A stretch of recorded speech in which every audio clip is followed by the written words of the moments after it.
The 1980 horror film Friday the 13th, directed by Sean S. Cunningham, was influenced by the success of Halloween, including many others.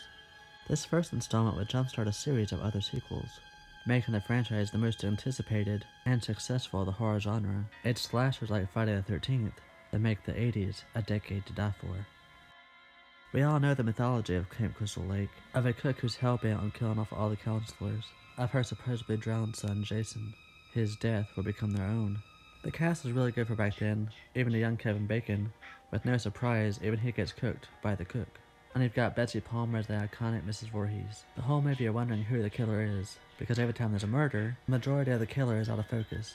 This technique is accomplished by using a POV camera. The setting is atmospheric, that clearly had so much potential, that exceeded its expectations. This is probably just me, but at the end, when Alice Hardy was in the canoe, reflecting on her life as it is now, and how Jason lost his, there's a sense of sympathy for him, up until the horrifying jump scare.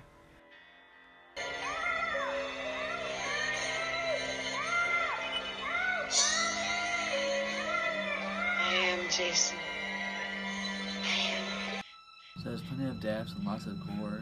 The movie is very effective even today, obviously, with so many fans of the series and Jason alone, that it really has stood the test of time. Fans want more to this day, and that's really incredible. Being 30 years old, something that spawned this series. So many fans, Friday the 13th was the 80s.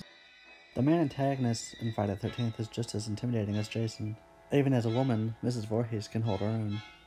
They were making love while that young boy drowned. His name was Jason. Friday the 13th is Betsy Palmer's first time working in a horror film. You would never know it, she carries herself well, and carrying the movie towards the end. There's a few cringy choreographed scenes when Mrs. Voorhees and Alice are fighting, and now it's even more fun to watch. Kill her, Mommy.